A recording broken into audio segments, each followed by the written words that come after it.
warahmatullahi wabarakatuh. Selamat pagi semua. Semoga kita semua selalu diberikan kesehatan dan tetap semangat walaupun kita belajarnya masih harus dalam kondisi saling berjauhan.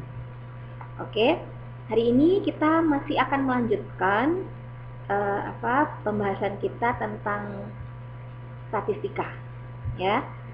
Kita melanjutkan untuk ukuran pemusatan data, khususnya untuk modus data kelompok. Bagaimana? Masih semangat ya? Oke. Kita tujuan pembelajarannya untuk hari ini adalah diharapkan kalian bisa menentukan modus dari suatu data kelompok yang disajikan dalam bentuk tabel distribusi frekuensi maupun dalam bentuk histogram. Selain itu, diharapkan kalian bisa menyelesaikan permasalahan dalam kehidupan sehari-hari berkaitan dengan menentukan nilai modus. Oke, sekarang kita perhatikan permasalahan berikut. Nah, di sini menyatakan data berat badan karyawan tetap sebuah hotel yang mengikuti program penurunan berat badan. Nah, di sini datanya dituliskan dalam bentuk tabel distribusi frekuensi. Nah, kalian disuruh menentukan mayoritas berat badan karyawan yang mengikuti program tersebut. Nah, di sini kata-kata mayoritas itu menunjukkan kita menentukan modus dari data. Nah, dari tabel distribusi frekuensi ini coba kita perhatikan apa yang bisa kita analisa, kita baca dari tabel ini.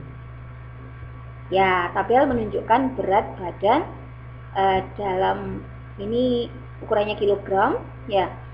Jadi data karyawan itu dikelompokkan. Di sini ada berat badan 51 sampai 55 kilo itu sebanyak 5 orang.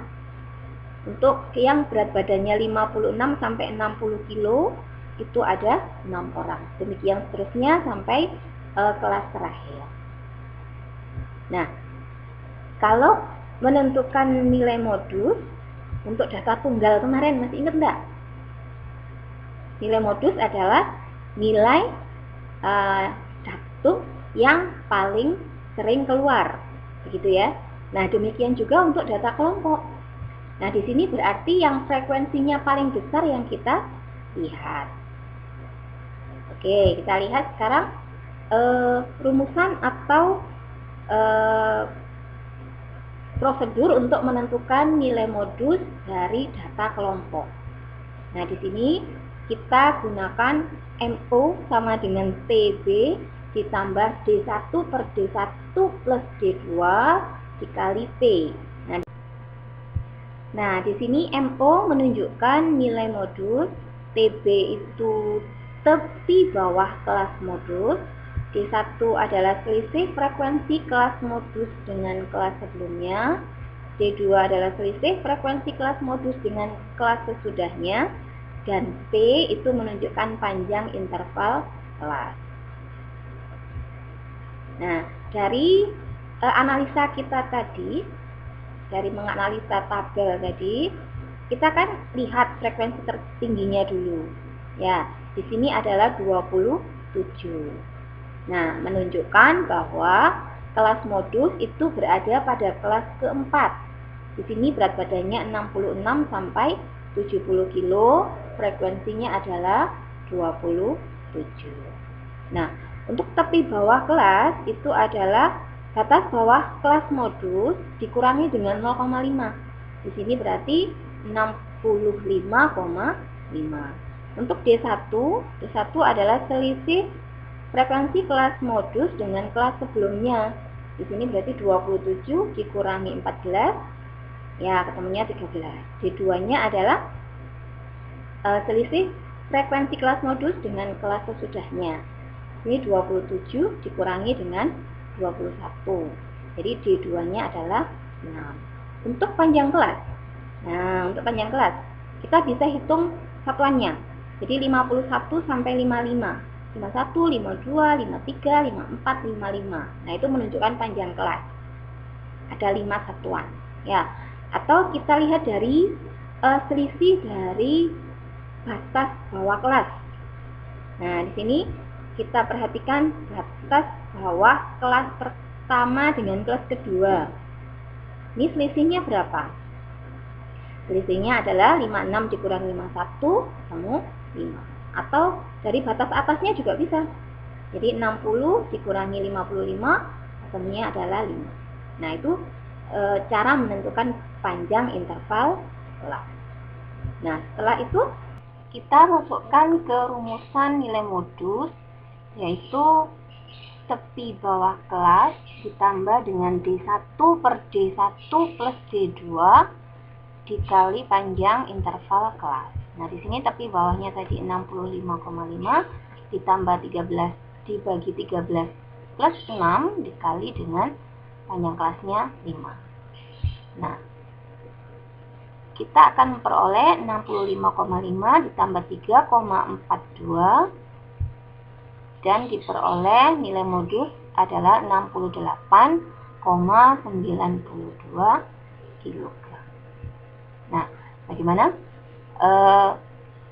Bisa ya menentukan nilai modus dari data kelompok.